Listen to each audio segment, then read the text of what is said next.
Hi, hello, my name is Savannah. If you are new here, today I wanted to show you all of my tattoos. I have 11 and I started getting them in, what year is that? 2020. I think summer of 2020. I was 19. I haven't gotten one since December of 2022. So more than 5 months ago. I feel like I kind of got to a point where I'm pretty happy with what I have, and unless I have a really good idea for the next thing or I see a design that I love, I won't really get one. But that could change any moment. I feel like I go through phases of really wanting some and then some where I'm like, you know what, I'm happy, I'm good. I'll try to go in chronological order, which means the first piece is actually maybe my biggest one, and it is on my shoulder. On my shoulder I have 5 orchids, and the reason I got this one as my first is because I knew I wanted something that was meaningful as my first tattoo, just to make sure that I wasn't gonna regret it later on. I felt like attaching a meaning to it would make it feel a little safer. I had been wanting that tattoo since probably the start of my boarding school experience, so I was 17.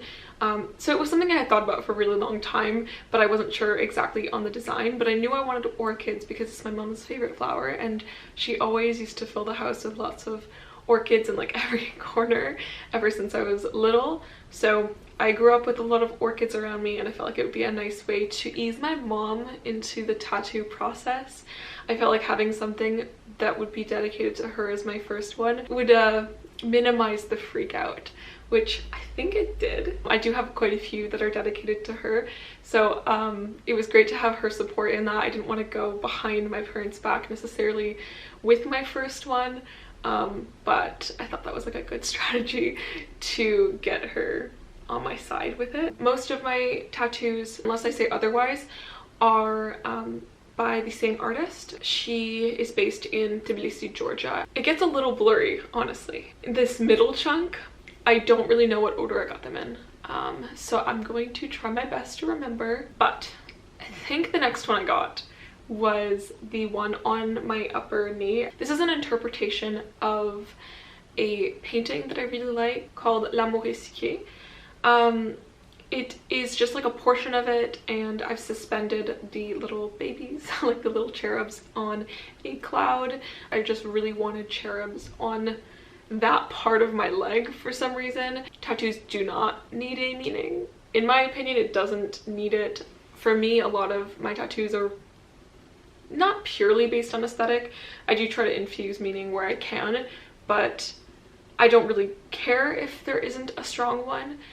And I just really like this painting. I've always really liked that sort of art style in the Renaissance period, the neoclassicist period, all of the just kind of floaty, airy aesthetic oil paintings mostly, and I wanted something like that on my body. So that is what I did.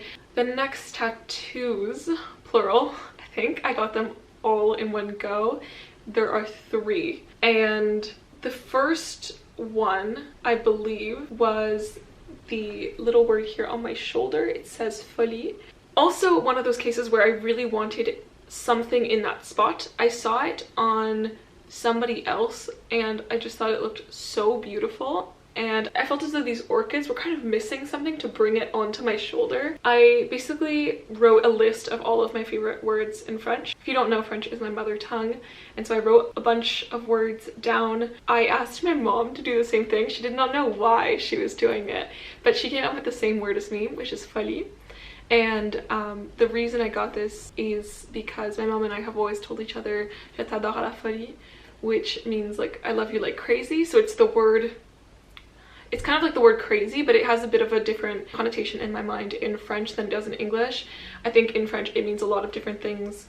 It means like a lot. It means sort of an overflowing amount. You can use the word in different contexts where it kind of is a bit more like rebellious, like j'ai fait une folie, or like une gaffe, like it could be something you did wrong. But there's just so many versions of the word, and really the reason I got it is because of that sentence that my mom and I always exchange with each other, and the fact that it was on her list of favorite words and my list of favorite words. It just kind of flows off the tongue, and I really liked it, and that is why I got that. And then the other one I believe I got at the same time is right on the back of my elbow. This one is also similar. It says comme tous les grains de sable, which directly translates to like all the grains of sand.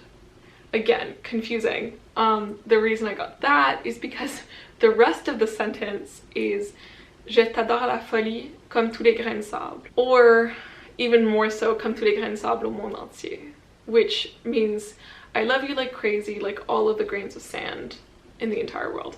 So this is like all the grains of sand, and this is in my mom's handwriting. I really tricked my mom. I told her to write it down on a piece of paper because I couldn't find one of the letters where she had written it before. So I took that, took a picture, like cleaned up the lines on Photoshop, and then sent that to my tattoo artist. So it is in my mom's handwriting, and I remember her being so annoyed because she hates her handwriting, but I think it's perfect because nobody can really read it, and I like that. It's one of those things where I know, I mean, now you all know, but unless someone asks, they don't know, and I think that's really nice. I also, weird that I'm a lot of these first ones I really liked the placement. I think when I wanted tattoos, I like knew where I wanted them on my body, and I didn't know exactly what those things would be, but ever since I was little I can remember thinking I wanted a tattoo like centered on the back of my elbow and then on my like knee. So yeah, a placement really determines what I get for the most part. I think I'm at a point where I'm switching that up a little bit, and I see designs or I think of something and then I decide where to put it. For the first ones, I wanted to make sure that like the spaces I wanted to get tattoos in would get them, and I wouldn't like cover them or like obscure them with something else if I ended up getting something that like got in the way. But the third tattoo on that trip, I completely forgot. I won't be able to show you, but it's right here. They're just two fairies. I got them, they're kind of a matching-esque tattoo with a friend. We decided that at some point throughout our tattoo journeys we would get two fairies, and both in our own styles. We didn't want to limit each other because our tattoo styles were quite different. So I got mine from the artist that I was getting all my tattoos from that I really liked, and then she got hers from her tattoo artist that she liked. They look very different, so that is those ones. I just realized I skipped one. The time where I got the one on the knee, I also got one on my ear. So the ear one, this is so random. Wow, I am really set on placements. I just wanted something in my ear, and I decided to get like glitter or like little stars. No, he fell.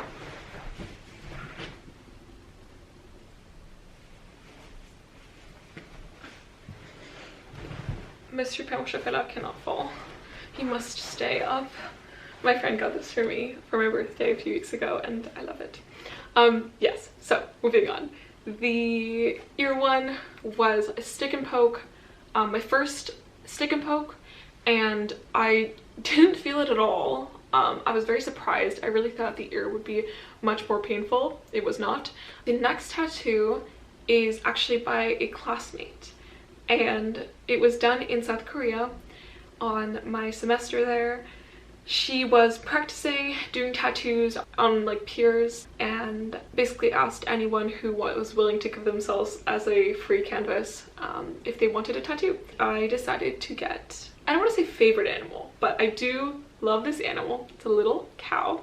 It's specifically a baby cow. So is that a veal? I got a little baby cow with wings, and it's on my ankle. I can't really show you, but it's right here. Essentially, when I was little, I went to summer camps that were at the experimental farm in Ottawa, Canada, where I live, and I was like assigned a cow. So I was watching a cow for like a couple weeks. My cow's name was Venice, and I loved my cow. It was just the cutest little thing. She was so sweet, and I don't know, I have this connection with cows. And the weird thing about it is that my mom also loves cows, my grandma likes cows, and you know what? My grandpa's family were dairy farmers, so I don't know.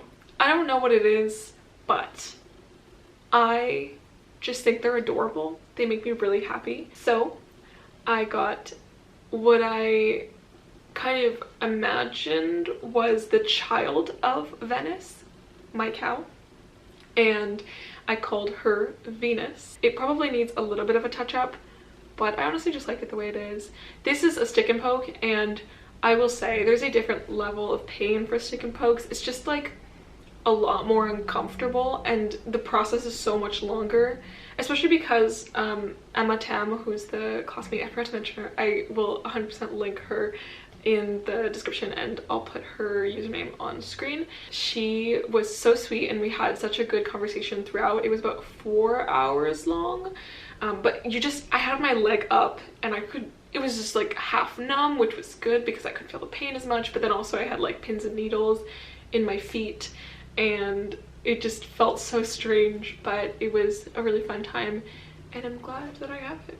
It's just a very cute tattoo. Now December in that same year, so 2021, I got this tattoo, which you could argue is my biggest tattoo because it does like wrap around my arm. So unlike the orchids, it's kind of dispersed, but I do think it takes up more space on my body. And this is maybe one of my favorites.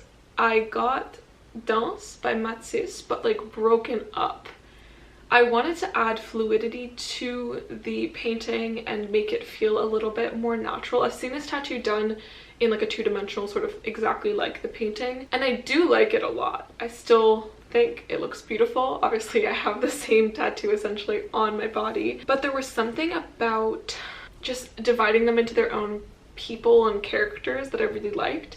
I was a ballet dancer for several years and I loved dancing, and I also love art. I went to an arts high school. Visual arts and dance are two things that I hold very dear to me, and I felt like this was the perfect mesh of those two worlds. What I really love about it is that only people that are somewhat knowledgeable about art will know what this is, because it isn't an exact recreation, and just to begin with, not everybody knows the painting. So I like that this sparks conversations. I really love the placement of this one as well. I did not expect to have a wraparound tattoo ever in my life. However, when I got the idea, I just couldn't let it go. I was very excited about it. Yeah, I think my favorites, I kind of purposefully placed my favorite two at the front. This one really does look like a ballet pose, and then this little guy, it looks like a modern dance pose, and then this guy's actually my favorite. He just looks like he's being dragged, and it's just so funny. I just think he's very cute. And yeah, the next ones, I got them in Buenos Aires. They are some of my favorites. I think it's just because the artist did such a good job. The lines have stayed so clean and so thin. It was done at a studio called N Tattoo Studio. I actually have a vlog from that day where I showed the studio and I showed the tattoos. I got them from an artist called Mila. She's so sweet. I think the first one I got done was my little cat Clover. So I have a tuxedo cat called Clover. He is so precious. We've had him since I was 12, I want to say, and I just wanted something to represent him. You might have seen him in vlogs. He's adorable, he's so fluffy, and his favorite thing to do is to lie on his back and just kind of like flop there, and I wanted him in his essence on my body and like near me and my heart, and so I got him just kind of underneath my arm, and he's lying in his little back pose. And I also have right at the top, you'll notice there's a little clover, and the petals are in the shape of a heart, so it's like 3 little petals. That is a precious tattoo of mine. I love it. And then the one below is actually my only forearm tattoo. Very stressful, I'll tell you. I think all of my other tattoos were easy to hide, and this one is not. Although I will say it's kind of on this inner position where like when I put my arm down you really can't see it, but it was really well done. And it is 2 strawberries, and it represents my grandparents. Every summer since I was probably able to walk, I have gone strawberry picking with them, and so there's 2. one for each of them. But now we're on to the final tattoo. And you know, I love all of my tattoos, but just aesthetically, there's something about this one that I just love so much. It's the only tattoo I've gotten that I haven't designed myself or haven't like taken part in the design process. It's a tattoo artist called Tatoueurs. She's based in Montreal. Well, not quite in Montreal, but close by.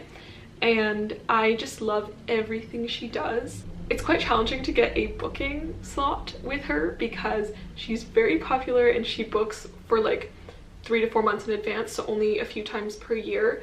And when I saw this design, I was like really hoping no one would take it before me because she'll only do her designs once. And no one had, but I was also out of the country because with university I'm rarely in Canada. So I messaged her and we found a perfect timing slot where when I would return from, actually it was back from Buenos Aires, so shortly after getting these two, I landed in Montreal, waited there for a few hours, went to the appointment, and then drove home to Ottawa because I don't live in Montreal. It is this one. Beautiful butterfly girl. I don't even know what to call her. She just is so moody and so cute. I just like her attitude. And I do have a little bit of a meaning for this one that I've sort of made up for myself because obviously the design was done without any instruction and it was just part of her flash. But something that I was taught in art school was to avoid certain types of drawings because they were too trite and they were off limits because of their clichéness. Now, let's be real, a lot of my tattoos have a little bit of a clichéness to it. I mean, cherubs, what else is there? A cat, I feel like that's a little cliche. Sparkles, they're not that original, and that's okay with me. But this one specifically, I remember on that list were butterflies. But I loved butterflies and I wanted to include butterflies. And so this is my little moody girl being like, I don't care that you don't want me to draw a butterfly. I can finally draw a butterfly. Because for the 4 years of that like high school portion of my life, although I only did 3 because I left for boarding school, but for those 4 years I was not meant to draw anything from that list. And here I am with a permanent butterfly on my body.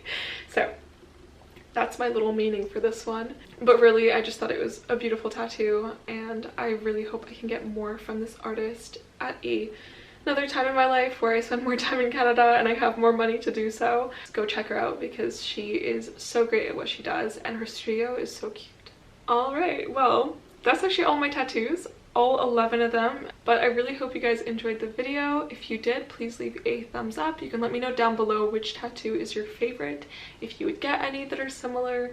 Thank you so much for watching. I hope you guys really enjoyed and I will see you guys in a few days. Bye!